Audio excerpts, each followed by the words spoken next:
শিউলি পাতার রস 2 কাপে 3 কাপে করেছি। মাকে মাঠটা ঘরে দিয়ে এসেছি, আমি আরও খাবো এখন শিউলি পাতার রস খালি পেটে।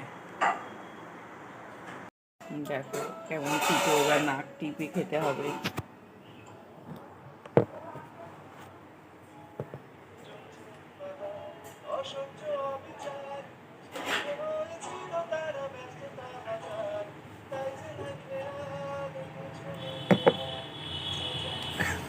বাবা কি তিতো!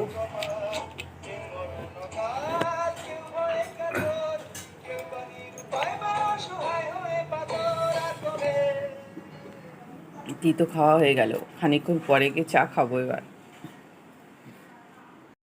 যে এখন চা বিস্কুট খাবো, এই লিকার চা আর এই যে বিস্কুট।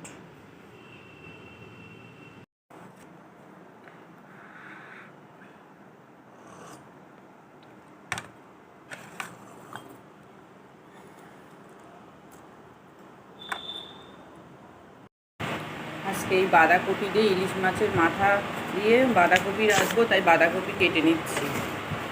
ইলিশ মাছ সর্ষে বাটা দিয়ে করবো।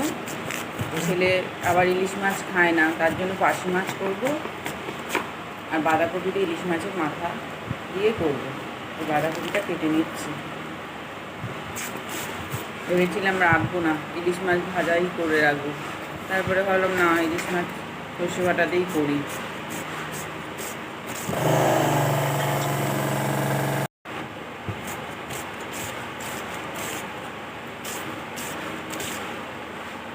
বলেছিল চিংড়ি মাছ দিয়ে বাঁধাকপিটা রাখবো। এবার ইলিশ মাছের মাথাটা রাখলাম, থাক, এই চিংড়ি মাছ দিয়ে আবার অন্য তরকারি খাওয়া যাবে। ইলিশ মাছের মাথাটা আছে যখন, তাহলে সেটা দিয়েই বাঁধাকপি রান্না করবো। তাই জন্য ইলিশ মাছের মাথা দিয়েই বাঁধাকপি করবো, ঠিক হলো।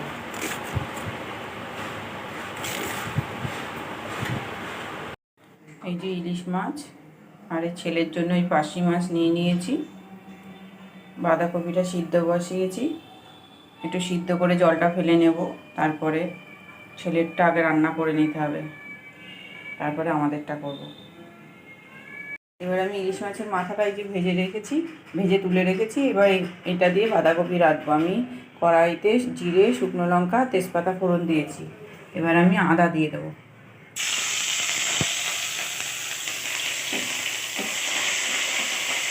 আদা দিয়ে একটু নেড়ে চেড়ে নিই।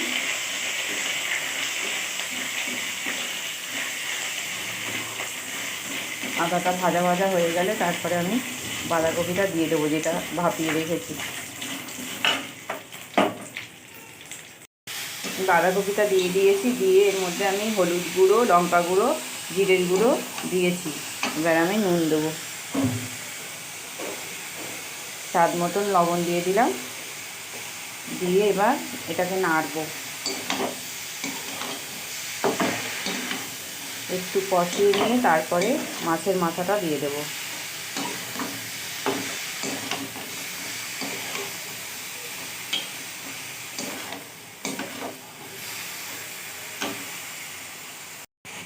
এবার আমি ভেজে রাখা মাছের মাথাটা দিয়ে দিলাম, ইলিশ মাছের মাথাটা দিয়ে এবার এর সাথে ভালো করে মিশিয়ে নেব।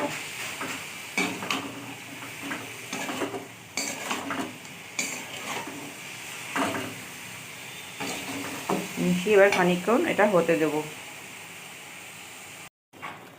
এবার এর মধ্যে আমি স্বাদ মতন চিনি দেবো।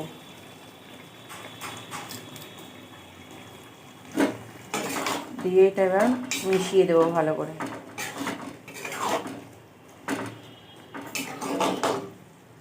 এবার এটা হতে দেব।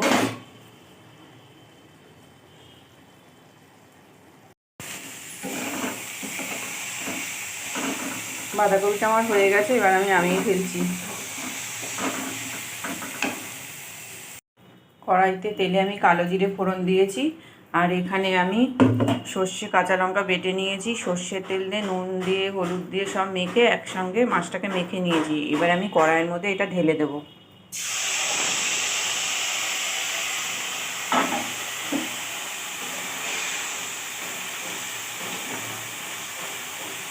দিয়ে এবার বাটিটা অল্প করে জল দিয়ে, মশলাটা লেগে রয়েছে তো ওটা ধুয়ে দেবো।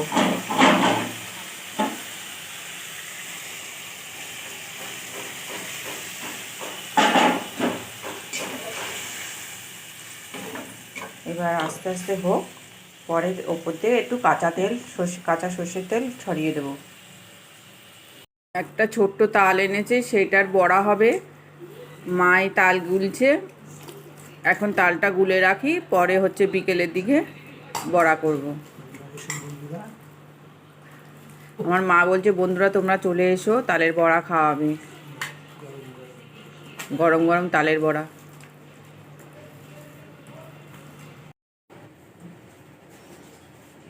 ঝুড়িতে তাল গুলছে।